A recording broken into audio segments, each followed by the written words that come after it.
महाराष्ट्र के बाद अब बात होगी उत्तर प्रदेश उपचुनाव की भी। उत्तर प्रदेश में उपचुनाव के दौरान घमासान मचा है।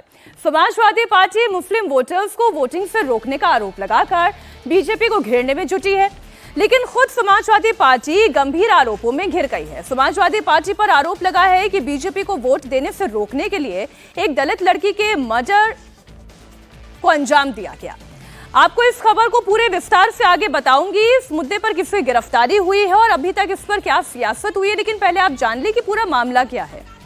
आज मैनपुरी जिले की करहल सीट पर उपचुनाव के लिए वोट डाले जा रहे हैं।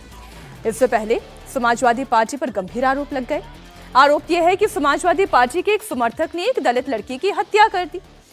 इसीलिए यह हत्या हुई कि उसने उपचुनाव में बीजेपी को वोट देने की बात कही थी।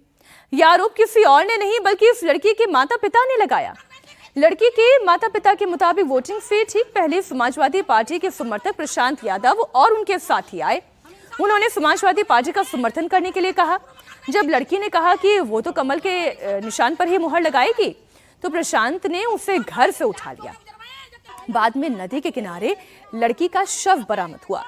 पुलिस ने प्रशांत यादव और उसके समर्थकों को गिरफ्तार कर लिया है। करहल में मृतका के परिवार के मुताबिक वोटिंग से पहले समाजवादी पार्टी के समर्थक प्रशांत यादव और उसके साथी आए थे। उन्होंने हमसे समाजवादी पार्टी का समर्थन करने के लिए कहा। यह वर्जन आया है और इसके बाद परिवार की तरफ से यह कहा गया कि वो बीजेपी की समर्थक है, यानी कि वो लड़की और उसका परिवार जो है वो बीजेपी का समर्थक है। और ऐसे में जो प्रशांत यादव और उसके समर्थक की ओर से कहा गया, इस बात पर उन्होंने इनकार कर दिया और इसी से नाराज होकर प्रशांत यादव और उसके साथियों ने साइकिल पर वोट डालने का दबाव बनाया। अब आरोप क्या है वो आप जाने। करहल में दलित लड़की की उस लड़की की हत्या कर दी गई। क्यों? क्योंकि उसने समाजवादी पार्टी को वोट देने से इनकार कर दिया। हत्या के बाद शव को एक बोरी में भरकर फेंक दिया गया। लड़की के पिता ने समाजवादी पार्टी के समर्थक प्रशांत यादव पर आरोप लगाया है। बीजेपी को वोट देने की बात कहने पर ही इस लड़की को घर से उठाया गया। कंजरा नदी पुल के पास लड़की का शव एक बोरी में बंद मिला। हत्या के 2 आरोपियों को फिलहाल पुलिस ने गिरफ्तार कर लिया है और अब कानूनी कार्रवाई की जा रही है। अब जो प्रशांत लियो तब मारी मेरी बिटिया, ओ दैया मेरे लला की हालत। किस बात को लेकर? इतनी बात के ऊपर है, बता रहे बाने जगह हम किसी से डरते नहीं। मैं कमल में वोट देंगे, मैं किसी को नहीं देंगे। बाने कही तू दुरगिया है तो तू चुरगिया बना दी। कल वोट डाल के देख ली तू मैया की लाल और बस जाए पकड़ ली। मैं जब विश्वास मनते माय नेताजी के द्वारे वारे बेटी हुए पारक दे बेटी राती। पीड़ित परिजनों का आरोप है कि युवती को एक दिन पहले ही धमकी भी मिली थी। परिजनों ने आरोप लगाया है कि 2 लोग जबरन उसे बाइक पर बिठाकर ले गए थे और आज युवती का शव थाना करहल इलाके की ही कंजरा नदी के पुल के पास मिला है। पुलिस ने शव को कब्जे में लेकर पोस्टमार्टम के लिए भेज दिया है। वो एक 23 वर्षीय युवती कस्बा करहल से गाय भोजन जाने के संबंध में पुलिस को सूचना प्राप्त हुई थी, जिसमें पुलिस तत्काल सक्रिय हुई। आज सुबह उसकी डेड बॉडी मिली है।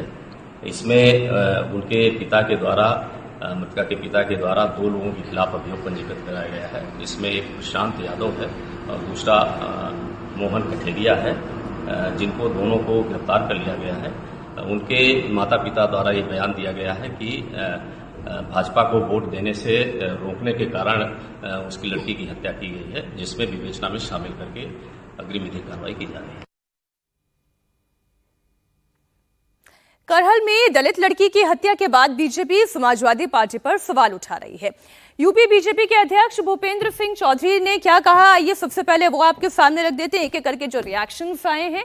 भूपेंद्र सिंह चौधरी ने कहा कि उपचुनाव को खून से रंग रही है। ये समाजवादी पार्टी की सियासी जमीन खिसकने की खिसियाहट है। समाजवादी पार्टी के चुनाव में गुंडों को आगे कर दिया गया है। बीजेपी नेता अमित मालवीय ने कहा कि लाल टोपी वाले गुंडों ने दलित की बेटी की हत्या कर दी। समाजवादी पार्टी ने अपने गुंडे और जो माफिया प्रकोष्ठ है उनका उसे आगे कर दिया।